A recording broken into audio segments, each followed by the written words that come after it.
A Lignano Sabbiadoro una manifestazione molto importante dedicata agli atleti con disabilità e supportata da famosi sportivi. Uno spettacolo di atletica leggera che ha coinvolto molti sportivi e non. Vediamo. Lo stadio di Lignano Sabbiadoro colmo di persone per il 23esimo meeting di atletica leggera Sport Solidarietà. La manifestazione, una delle più importanti a livello nazionale, è stata il preludio alle Olimpiadi di Londra ed ha offerto al pubblico uno spettacolo sportivo unico e dalle forti emozioni.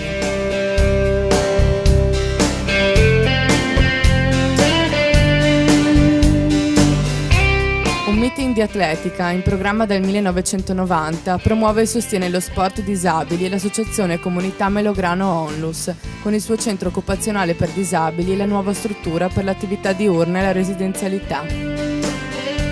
La formula di intrecciare gare per atleti disabili con quelle per atleti di fama mondiale ha ormai fatto scuola e viene spesso riproposta in diverse rassegne internazionali. Testimonial del meeting sono stati il campione Asafa Powell, che è fatto da starter per le gare di corsa disabili, e Oscar Pistorius, il quale ha preso parte alla gara dei 400 metri. Sono molto felice di aver avuto l'opportunità di correre qui a Lignano. È la quarta volta che partecipo a questo meeting. Ogni anno l'evento è sempre più bello. Sono molto soddisfatto del tempo ottenuto stasera. La scorsa settimana è stata molto lunga e difficile. Mi aspetto un duro lavoro alle Olimpiadi per rappresentare il mio paese. Il mio primo obiettivo è stato la qualificazione olimpica e ci sono riuscito. Cerco sempre di dare il massimo. Presenti all'appello anche molti altri atleti di fama mondiale che hanno partecipato alle gare, come la 2 volte campionessa del mondo sugli ostacoli, Lolo Jones, e lo juniores keniano Gerfried Barusei, uno dei numeri 1 al mondo nei 1500 metri.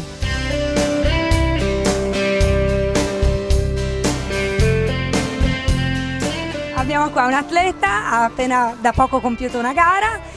Cosa ti è sembrata la manifestazione?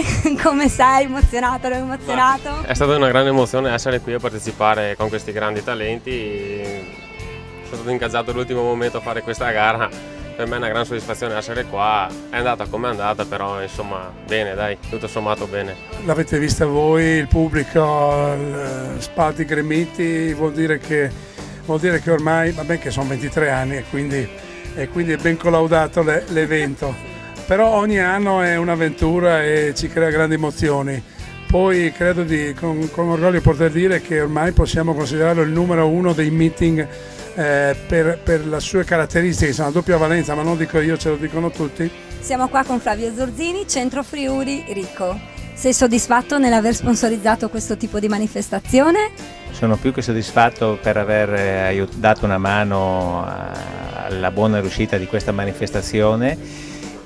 Perché veramente ha rispecchiato lo spirito della Rico, della Centro Friuli, che si è sempre impegnata nel sociale, la sensibilità con la quale tutto il pubblico friulano ha applaudito gli atleti disabili, ha applaudito, si è commossa quando ha visto entrare Pistorius, la gente come ha sostenuto tutti quanti nelle premiazioni in ogni più piccola cosa. Questo ci ha fatto felici e ci ha convinti a proseguire, a collaborare con il Melograno, con la nuova Atletica Friuli, a far sì che queste manifestazioni abbiano una riuscita sempre migliore.